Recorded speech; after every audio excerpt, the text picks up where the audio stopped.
सच्चिदानंद सद्गुरु साईनाथ महाराज की जय।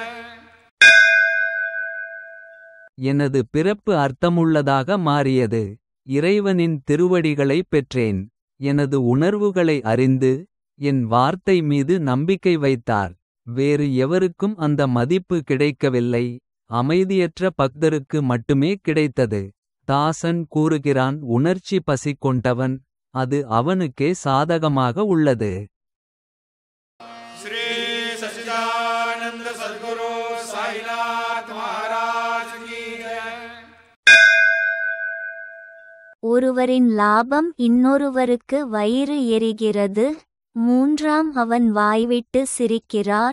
கண்டிக்கத்தக்க செயல்கள் எவரின் உள்ளே உள்ளதோ, யார் அதை பின்பற்றுபவரோ, அவனது நோக்கங்கள் கெட்டபின் உடலை குறைபாடுகள் பாதிக்கின்றது. அவன் ராமனை எவ்வாறு அடைவான்?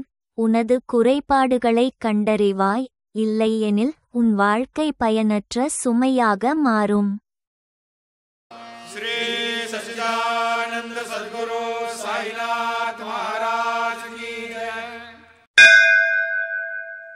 மாயை ஒருபோதும் அழியாது. மனதில் வேறு இலக்குகள் இருக்கும் வரை எந்த இலக்கும் இல்லை, உறுதியும் இல்லை, பயிற்சியும் இல்லை. அதனால் பீதி ஏற்பட்டது. பெரிய கிரந்தங்களை படிக்க விரும்புகிறான். குரு இல்லாமல் கடவுள் மற்றும் ஞானம் பெற முடியாது. தாசன் கூறுகிறான், நான் தவறு செய்துவிட்டேன். அதனால்தான் குழிக்குள் விழுந்தேன். श्री सच्चिदानंद सद्गुरु साईनाथ महाराज की जय। மனதின் எண்ணங்களால் மகிழ்ச்சியும் துக்கமும் அதிகரிக்கிறது. மனம் வாழ்க்கையை ஒரு அழுக்கு வடிகாலாக மாறுகிறது. மனம்தான் அடிப்படை. மனம் அடிப்படையற்றது. மனதில் முக்கியமானது முக்கியமற்றது பற்றிய சிந்தனை இல்லை. மனம் பாவத்தின் வடிவம். மனம் துக்கத்தின் வடிவம். மனமே உற்சாகத்தை அழிக்கிறது. மனம் அமைதியாக இருந்தால் அதன் முடிவு வரும்.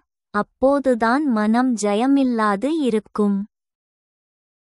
श्री सच्चिदानंद सद्गुरु साईनाथ महाराज की जय। உனது அருள் முழுமையானது. பிறகு என்ன குறையடா? யாரை அருகில் சேர்த்தாயோ அவர்களுக்கு முழு ஆதரவையும் அளித்தாயே. இது என் மனதின் அனுபவம். பிறகு என்ன குறையடா? சூத்திரதாரி ரிஷிகேஷா, உனது அற்புதத்தை காட்டவும். பக்தர்களுக்கு திருப்தி அளிக்கிறாய். பிறகு என்ன குறையடா? சாயை குருவின் வேடம் பூண்டு பூமியில் தோன்றினாய். தாசி தினமும் நினைக்கிறேன்.